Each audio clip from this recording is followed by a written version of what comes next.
Hallelujah, praise the Lord. ഒരിക്കൽ കൂടി കർത്താവായ യേശുക്രിസ്തുവിൻ്റെ വലിയ നാമത്തിൽ നിങ്ങളെല്ലാവരെയും സ്വാഗതം ചെയ്യുകയാണ്. നമ്മൾ കേട്ടുകൊണ്ടിരിക്കുന്നത് ദൈവവചനത്തിലെ വലിയ രഹസ്യങ്ങളാണ്. ഈ രഹസ്യങ്ങൾ എപ്പോഴും കർത്താവ് വെളിപ്പെടുത്തുന്നത് തൻ്റെ ശിഷ്യന്മാർക്ക് മാത്രമേ ഉള്ളൂ. അതുകൊണ്ടാണ് ഞാൻ വീണ്ടും വീണ്ടും ആവർത്തിച്ച് പറഞ്ഞുകൊണ്ടിരിക്കുന്നത്, ആദ്യത്തെ സീരിയലായ സ്റ്റോറി കേട്ട് യഥാർത്ഥമായ മാനസാന്തരപ്പെട്ട് യേശുക്രിസ്തുവിനെ നാഥനും കർത്താവും രക്ഷകനുമായി സ്വീകരിച്ച് അവൻ്റെ വചനത്തിൽ ജീവിക്കുന്നവരാണ് ശിഷ്യന്മാർ. ആ ശിഷ്യന്മാർക്കാണ് രഹസ്യങ്ങൾ വെളിപ്പെടുത്തുക. യേശു തന്നെ പല പ്രാവശ്യം ഉപമകൾ വഴി സംസാരിച്ചപ്പോൾ ശിഷ്യന്മാർ ചോദിച്ചു, കർത്താവേ, നീ എന്തുകൊണ്ടാണ് ഉപമകൾ വഴി സംസാരിക്കുന്നത്? അപ്പോൾ യേശു അവർക്ക് കൊടുത്ത ഉത്തരം, ദൈവരാജ്യത്തിൻ്റെ രഹസ്യങ്ങൾ നിങ്ങൾക്ക്, അതായത് ശിഷ്യന്മാർക്ക് മാത്രമേ വെളിപ്പെടുത്തുകയുള്ളൂ. അതിനാൽ പ്രിയപ്പെട്ടവരെ, നമ്മൾ കേട്ടുകൊണ്ടിരിക്കുന്ന അനേക കാര്യങ്ങൾ ഒരുപക്ഷെ അനേകർക്ക് മനസ്സിലാകുന്നില്ലായിരിക്കാം, ഒരുപക്ഷെ അനേകർക്ക് വിഡ്ഢിത്തമാണെന്ന് തോന്നുമായിരിക്കാം. പൗലോസ് ശ്ലീഹ തന്നെ തൻ്റെ ലേഖനത്തിൽ എഴുതിയിട്ടുണ്ട്, we are fools for Christ. ഞങ്ങൾ യേശുക്രിസ്തുവിന് വേണ്ടി വിഡ്ഢികളാണ്. അതെ, ലോകത്തിൻ്റെ ദൃഷ്ടിയിൽ, ലൗകിക വിജ്ഞാനത്തിൻ്റെ മുമ്പിൽ, മാനുഷികമായ ബുദ്ധിയുടെ മുമ്പിൽ ഇവിടെ എന്നിലൂടെ കർത്താവ് സംസാരിക്കുന്ന കാര്യങ്ങളൊക്കെ വിഡ്ഢിത്തമായിരിക്കാം. അങ്ങനെയുള്ളവർക്ക് ഒരുപക്ഷെ എന്നെ കാണുമ്പോൾ ഒരു വിഡ്ഢിയായിട്ട് കാണുമായിരിക്കാം. അതിൽ ഞാൻ സന്തോഷിക്കുന്നു, അഭിമാനിക്കുന്നു. കാരണം യേശുക്രിസ്തുവിന് വേണ്ടി വിഡ്ഢിയാകുന്നത് എന്നെ സംബന്ധിച്ച് ഏറ്റവും മഹത്തായൊരു കാര്യമാണ്. ദൈവത്തിൻ്റെ ജ്ഞാനം ഒരിക്കലും ലൗകിക മനുഷ്യന്, ലൗകിക വിജ്ഞാനത്തിന് മനസ്സിലാകത്തില്ല. അതിനാൽ തന്നെ നിങ്ങൾ കേട്ടുകൊണ്ടിരിക്കുന്ന കാര്യങ്ങളും ഇനിയും തുടർച്ചയായിട്ട് കേൾക്കാൻ പോകുന്ന പല കാര്യങ്ങളും അങ്ങനെയുള്ളവർക്ക് വിഡ്ഢിത്തമായിരിക്കാം. എന്നാൽ ആത്മാർത്ഥമായിട്ട് സത്യം അറിയണമെന്ന് ആഗ്രഹമുണ്ടെങ്കിൽ ആ സ്റ്റോറി കേട്ട് യഥാർത്ഥമായ ഒരു മാനസാന്തരം വന്ന് യേശുവിനെ മാത്രം നാഥനും കർത്താവും രക്ഷകനുമായിട്ട് സ്വീകരിച്ച് ആ കർത്താവിന് നിങ്ങളുടെ ഹൃദയങ്ങൾ കാണുമ്പോൾ, നിങ്ങളുടെ വിശ്വസ്തതയും നിങ്ങളുടെ ആത്മാർത്ഥതയും കാണുമ്പോൾ വലിയ വലിയ കാര്യങ്ങൾ വെളിപ്പെടുത്തി തരും. അതുവരെ ഇത് കേൾക്കാമെന്ന് മാത്രമേ ഉള്ളൂ. ഇനിയും ആത്മാർത്ഥമായിട്ട് കേട്ടുകൊണ്ടിരിക്കുന്നവരാണെങ്കിൽ പോലും ഞാൻ പറയും, എല്ലാ കാര്യങ്ങളും ഒരു പ്രാവശ്യം കേട്ടാൽ ഒരുപക്ഷെ വെളിപ്പെടുകയില്ല. ദൈവത്തിന് നമ്മളെ ഓരോരുത്തരെയും സംബന്ധിച്ച് ഒരു പ്ലാനുണ്ട്, ഒരു സമയമുണ്ട്. വെളിപ്പെടുത്തേണ്ട കാര്യങ്ങൾ അവൻ വിചാരിക്കുന്ന സമയത്ത്, അവൻ ആഗ്രഹിക്കുന്ന സമയത്തെ ഓരോ വ്യക്തിക്കും വെളിപ്പെടുത്തുകയുള്ളൂ. എൻ്റെ ജീവിത അനുഭവത്തിൽ നിന്നും ഞാൻ അത് മനസ്സിലാക്കിയെടുത്തതാണ്. അനേകം നാളുകൾ, ഏതാണ്ട് 31 വർഷമായിട്ട് കർത്താവിൻ്റെ വചനത്തിൽ മാത്രം ജീവിക്കുന്ന എനിക്ക് അനേകം വർഷങ്ങൾ ഞാൻ ജനിച്ചു വളർന്ന ഒരു മതത്തിൽ നിന്നുകൊണ്ട് യേശുക്രിസ്തുവിനെ ശക്തമായിട്ട് പ്രഘോഷിച്ചിട്ടും അന്ന് എനിക്ക് വെളിപ്പെടാതെ കടന്ന സത്യങ്ങൾ ദൈവത്തിൻ്റെ സമയത്ത് എനിക്ക് വെളിപ്പെടുത്തി കിട്ടുന്നതൊക്കെ അപ്പോൾ അനുസരിക്കാനുള്ള കൃപ കർത്താവ് തന്നതുകൊണ്ടാണ് ഇന്ന് മനുഷ്യനാൽ തിരസ്കരിക്കപ്പെട്ടിട്ടും മനുഷ്യനാൽ ഉപേക്ഷിക്കപ്പെട്ടിട്ടും അംഗീകാരമില്ലെങ്കിലും കർത്താവായ യേശുക്രിസ്തു എന്നെ വിളിച്ചു, എനിക്കൊരു ദൗത്യമുണ്ട് എന്ന പൂർണ്ണ വിശ്വാസത്തിൽ ഞാൻ നിങ്ങളുടെ മുമ്പിൽ നിൽക്കുന്നത്. എന്നെ സംബന്ധിച്ച് കർത്താവ് എന്നെ ഏൽപ്പിച്ച ദൗത്യം തൻ്റെ രാജ്യം, തൻ്റെ സത്യം ജനങ്ങളോട് സംസാരിക്കുക എന്നുള്ളതാണ്. കേൾക്കുന്നവർക്ക് എപ്പോഴും സ്വാതന്ത്ര്യമുണ്ടല്ലോ, അത് സ്വീകരിക്കുവാനും അത് തിരസ്കരിക്കുവാനും. നിങ്ങളതെങ്ങനെ സ്വീകരിക്കുന്നു എന്ന് കർത്താവ് തന്നെയാണ് ഓരോരുത്തരെയും വിധിക്കുന്നത്. കർത്താവിൻ്റെ മുമ്പിൽ ആത്മാർത്ഥമായിട്ട് തുറന്ന മനസ്സോടെ ഇരുന്നാൽ തീർച്ചയായിട്ടും വലിയ വലിയ കാര്യങ്ങൾ വെളിപ്പെടുത്തി കിട്ടും. അങ്ങനെ കിട്ടട്ടെ എന്ന് ഞാൻ പ്രാർത്ഥിക്കുകയാണ്. നമ്മൾ കഴിഞ്ഞ എപ്പിസോഡിൽ കേട്ടത് യേശുവിൻ്റെ രാജകീയത്വത്തെക്കുറിച്ചാണ്. യേശു രാജാവാണ്, രാജാതി രാജാവാണ്. ആ രാജാവായ യേശുക്രിസ്തുവിനെ ഞാനാകുന്ന വ്യക്തി എൻ്റെ ജീവിതത്തിൽ വ്യക്തിപരമായിട്ട് നാഥനും കർത്താവും രക്ഷകനും എൻ്റെ ജീവിതത്തിൻ്റെ മുഴുവനും ഉടമസ്ഥനുമായിട്ട് സ്വീകരിക്കുമ്പോൾ ഞാൻ അവൻ്റെ മുമ്പിൽ എന്നെ സമർപ്പിക്കുകയാണ്. അവൻ്റെ ഭരണത്തിന് മുമ്പിൽ എന്നെ സമർപ്പിക്കുകയാണ്. ഇന്ന് ഞാൻ ജീവിക്കുന്നത് യേശു എന്നെ ആജ്ഞാപിക്കുന്നതനുസരിച്ച്, മനുഷ്യരെ ആജ്ഞാപിക്കുന്നതനുസരിച്ചല്ല. മനുഷ്യൻ്റെ നിയമങ്ങൾക്ക്, പ്രത്യേകിച്ച് ഞാനായിരുന്ന മതത്തിൻ്റെ നിയമങ്ങൾക്ക് വിധേയപ്പെട്ടുകൊണ്ടല്ല ഞാൻ ജീവിക്കുന്നത്. ഞാൻ ജീവിക്കുന്നത് യേശുവിന് വിധേയപ്പെട്ടുകൊണ്ട്. ആ യേശുവിന് ഞാൻ വിധേയപ്പെട്ടുകൊണ്ട് ജീവിക്കുന്നു എന്ന് പറയുമ്പോൾ അതിൻ്റെ അർത്ഥം യേശു വചനമാണ്. ദൈവത്തിൻ്റെ വചനത്തോട് കീഴ്പ്പെട്ട് ജീവിക്കുന്നതാണ് യേശുവിനോട് കീഴ്പ്പെട്ട് ജീവിക്കുന്നത്. വചനം മാറ്റി വെച്ചിട്ട് അല്ലെങ്കിൽ വചനവുമായിട്ട് എല്ലാം ഒത്തുചേരാത്ത മനുഷ്യൻ കണ്ടുപിടിച്ചിരിക്കുന്ന ആചാരങ്ങൾക്കും അനുഷ്ഠാനങ്ങൾക്കും കീഴ്പ്പെടാതെ ദൈവവചനത്തിൽ കീഴ്പ്പെട്ട് ജീവിക്കുന്നതാണ് യേശുവിൻ്റെ കർത്തൃത്വത്തിന് മുമ്പിൽ കീഴ്പ്പെട്ട് ജീവിക്കുക. അങ്ങനെയുള്ളവർക്കേ പടിപടിയായിട്ട് ഈ ദൈവവചനത്തിലുള്ള അനേകം രഹസ്യങ്ങൾ സാവധാനത്തിൽ വെളിപ്പെടുത്തി കിട്ടത്തുള്ളൂ. അത് വെളിപ്പെടുത്തി ഓരോന്നും വെളിപ്പെടുത്തുവാനായിട്ട് ദൈവത്തിന് എൻ്റെ അനുഭവത്തിൽ ഓരോരുത്തരെയും സംബന്ധിച്ച് ഒരു സമയമുണ്ട്. എൻ്റെ സമയത്ത് കർത്താവ് എന്നെ വിളിച്ചപ്പോൾ ഇന്ന കാര്യങ്ങൾ ഇന്ന സമയത്ത് വെളിപ്പെടുത്തിയിരിക്കണമെന്ന് അവിടുന്ന് തീരുമാനിക്കുന്ന സമയത്ത് വെളിപ്പെടുത്തി തന്നിട്ടുണ്ട്. ഇന്ന് ഞാൻ നിങ്ങളോട് സംസാരിക്കുമ്പോൾ അങ്ങനെ വെളിപ്പെടുത്തി കിട്ടിയ കാര്യങ്ങൾ എൻ്റെ അഭിപ്രായമല്ല, വെളിപ്പെടുത്തി കിട്ടിയ കാര്യങ്ങൾ വചന അടിസ്ഥാനത്തിലാണ് കാണിക്കുക. അപ്പോൾ ഞാനല്ല പറയുന്നത്, വചനം പറയുന്നതാണ് കാണിക്കുക. അപ്പോൾ യേശുവിൻ്റെ രാജകീയത്വത്തിൽ പങ്കാളിയാകുക എന്നുള്ളതാണ് എല്ലാ മനുഷ്യർക്കും ദൈവം കൊടുത്തിരിക്കുന്ന വിളി. എന്നെ കേൾക്കുന്ന നിങ്ങൾ ആരൊക്കെയാണെങ്കിലും, ഏതെല്ലാം രാജ്യത്ത്, ഏതെല്ലാം സാഹചര്യങ്ങളിൽ, ഏതെല്ലാം മതങ്ങളിലാണെങ്കിലും നിങ്ങൾ മനുഷ്യനാണല്ലോ. ആ മനുഷ്യനെ ദൈവം സൃഷ്ടിച്ചെങ്കിൽ ദൈവത്തിൻ്റെ വലിയ പ്ലാൻ യേശുവിൻ്റെ രാജകീയത്വത്തിൽ പങ്കാളിയാകാനാണ്. ആ യേശുവിൻ്റെ രാജകീയത്വത്തിൽ പങ്കാളിയാകുമ്പോൾ ഒരു രാജാവിൻ്റെ പ്രത്യേകത, പരമപ്രധാനമായിട്ട് ഒരു രാജാവിൻ്റെ പ്രത്യേകത, അവൻ അധികാരിയാണ്. അവന് അധികാരമുണ്ട്. He has got authority. ആ അധികാരം നമ്മളിലേക്ക് ദൈവം നമ്മളെ സൃഷ്ടിച്ചപ്പോഴേ കൈമാറി തന്നതാണ്. സങ്കീർത്തനത്തിൻ്റെ 8-ാം അധ്യായത്തിൽ 6-ാമത്തെ വാക്യം ഞാനൊന്ന് വായിച്ച് കേൾപ്പിക്കാം. സങ്കീർത്തനം 8-ാം അധ്യായം 6-ാമത്തെ വാക്യത്തിൽ ഇപ്രകാരം എഴുതിയിട്ടുണ്ട്.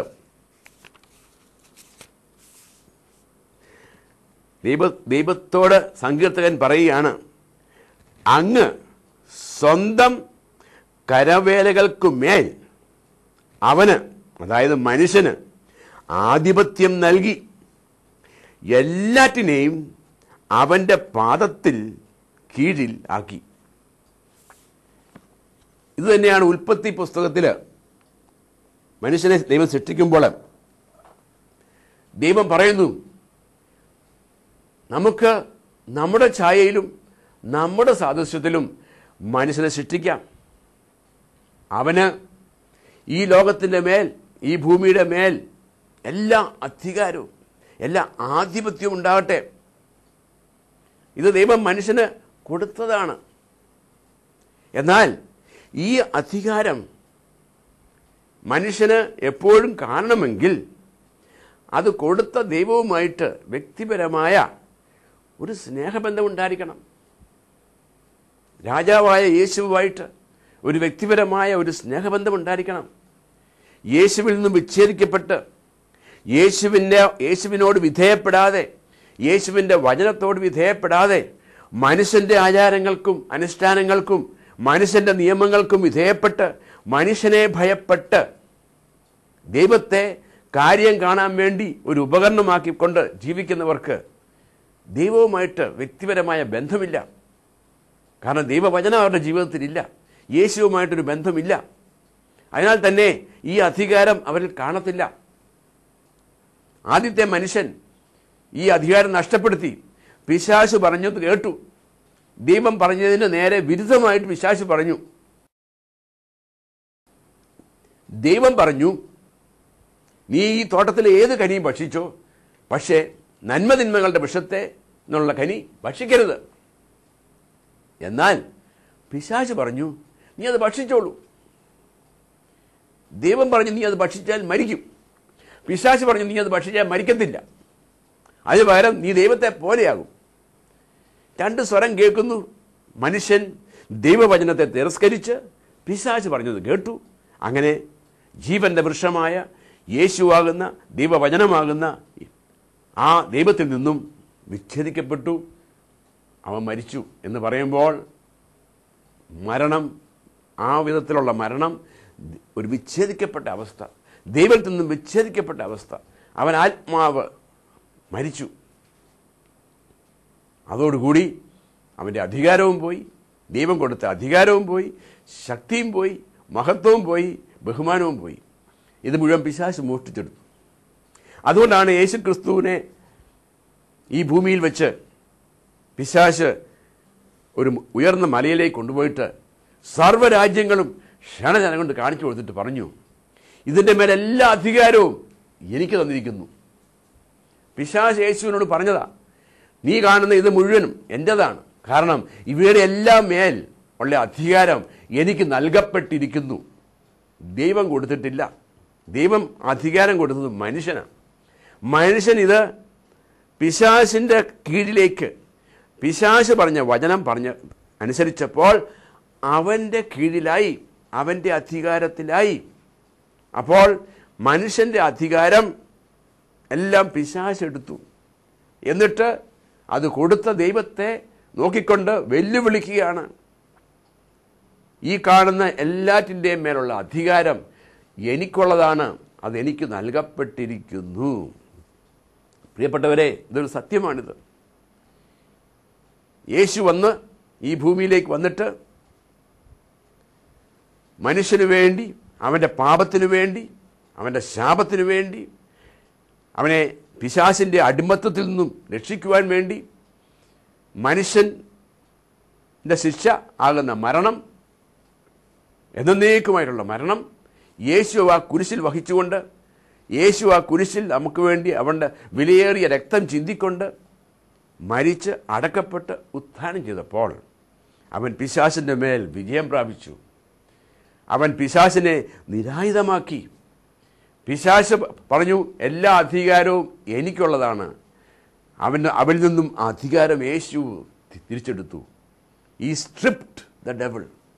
അതെ, അവൻ ആ പിശാചിനെ നഗ്നനാക്കി എന്ന് പറയുമ്പോൾ വസ്ത്രകൂരി എന്നല്ല, അവൻ ധരിച്ചിരുന്ന അവന് നൽകപ്പെട്ടിരുന്ന അധികാരം യേശു എടുത്തു. അതാണ് നമ്മൾ കൊലോസ്യോസിൻ്റെ 2-ാമത്തെ അധ്യായത്തിൽ കാണുക.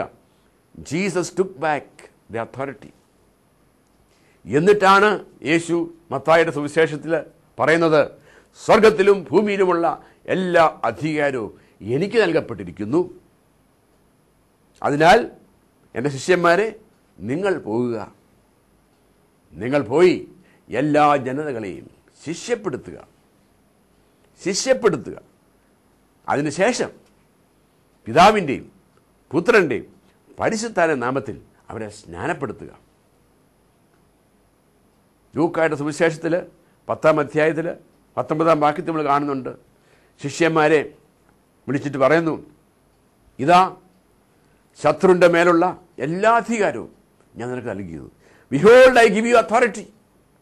Behold I give you authority. ഇതാ ഞാൻ നിനക്ക് അധികാരം നൽകുന്നു. ശിഷ്യന്മാർക്ക് അധികാരം എപ്പോഴും കൊടുക്കുന്ന ശിഷ്യന്മാർക്ക്. ശിഷ്യൻ എന്ന് പറയുന്നത് ദൈവവചനത്തിൽ ജീവിക്കുന്നവനാണെന്ന് യോഹന്നാൻ 8:31 പറയുന്നുണ്ട്. വചനത്തിൽ ജീവിക്കാതെ വചനം മാറ്റി വെച്ചിട്ട് ആചാരങ്ങളെ അനുഷ്ഠാനങ്ങളെ മുറുകെ പിടിക്കുന്നവർക്ക് അധികാരമുണ്ടെന്ന് പറഞ്ഞാൽ ആ അധികാരം സ്വർഗത്തിലെ ദൈവം കൊടുത്തിരിക്കുന്ന അധികാരമല്ല, അത് ഭൂമിയിലുള്ള അധികാരം, ഏതെങ്കിലും സ്ഥാപനങ്ങൾ ഭരിക്കാനുള്ള അധികാരം, അല്ലാതെ പിശാചിൻ്റെ മേൽ അധികാരമില്ല. അവരാരും പറഞ്ഞാൽ പിശാചൊന്നും കേൾക്കാൻ പോകുന്നില്ല. അങ്ങനെയുള്ളവർ പിശാചിനെ പുറത്താക്കാൻ നോക്കിയ കഥയും ബൈബിളിലുണ്ട്. സെബദീ പുത്രന്മാരുടെ കാര്യമുണ്ട്. അവർ പിശാചിനെ പുറത്താക്കാൻ പറഞ്ഞപ്പോൾ പിശാച് അവനോട് പറഞ്ഞു, യേശുവിനെ എനിക്കറിയാം, പൗലോസിനെ എനിക്കറിയാം, നീ ആരാണ് എന്നും പറഞ്ഞ് അവനെ ആക്രമിച്ച് അവനെ നഗ്നനാക്കി അവനെ ഉപദ്രവിച്ചിട്ട് പറഞ്ഞയച്ചതായിട്ട് ബൈബിളിൽ രേഖപ്പെടുത്തിയിട്ടുണ്ട്. ഈ അധികാരം സ്വർഗത്തിലും ഭൂമിയിലുമുള്ള സർവത്തിൻ്റെയും മേലുള്ള അധികാരം തൻ്റെ ശിഷ്യന്മാർക്ക് കൊടുത്തിട്ടുണ്ട്. അത് ദൈവരാജ്യത്തിൽ ഒരുവനാണെന്നുള്ളതിൻ്റെ ഏറ്റവും വലിയ തെളിവാണ്. ഞാൻ ഇന്ന് ദൈവരാജ്യത്തിലാണ്. ഇനി ഞാൻ എൻ്റെ ശരീരത്തിൽ മരിക്കുമ്പോൾ ഞാൻ എൻ്റെ പിതാവിൻ്റെ അടുക്കലേക്ക് പോകുമെന്ന് എനിക്ക് ഉറപ്പുണ്ട്. എനിക്ക് വേണ്ടി ആരും പ്രാർത്ഥിക്കണ്ട, എനിക്ക് ഉറപ്പുണ്ട്. കാരണം ഞാൻ ഇപ്പം തന്നെ ദൈവരാജ്യത്തിലാണ്. I am an ambassador of Christ. ഞാൻ യേശുവിൻ്റെ പ്രതിനിധിയാണ്.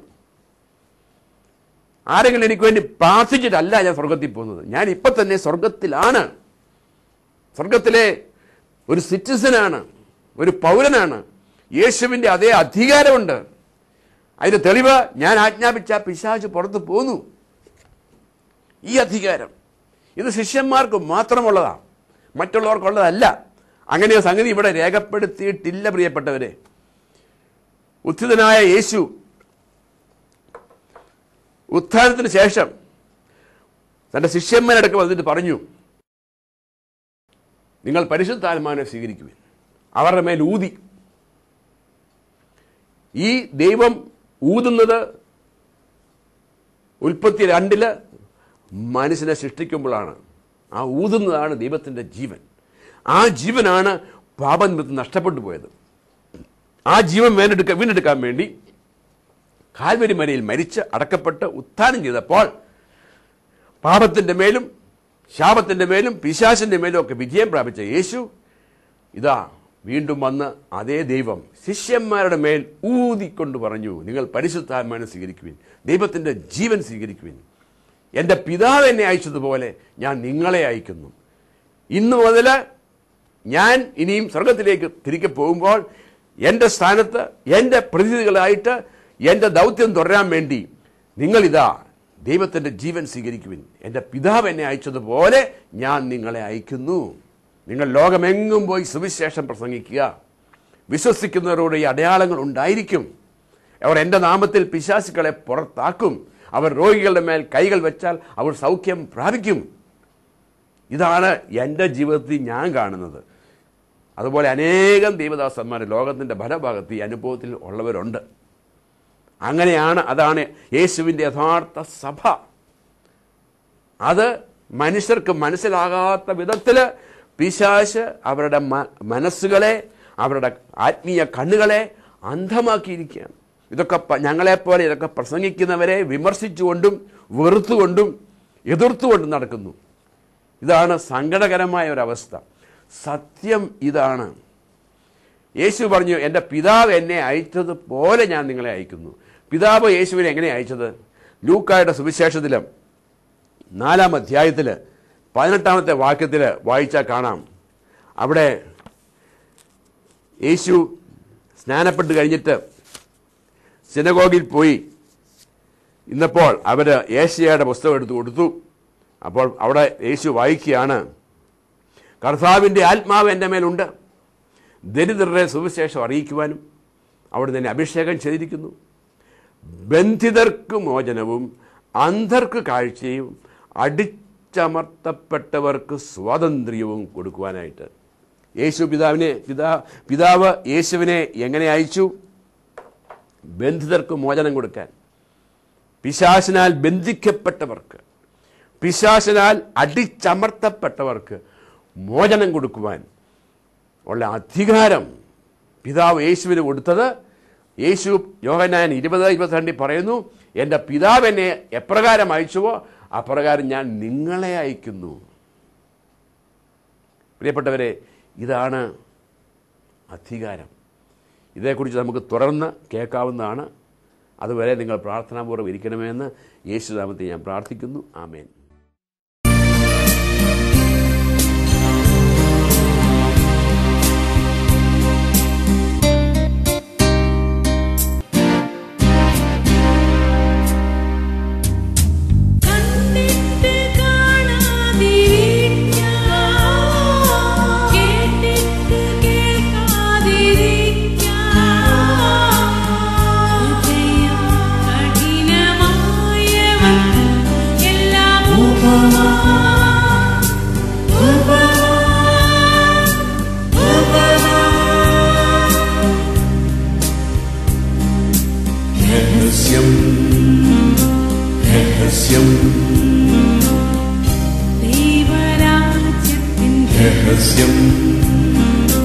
രഹസ്യം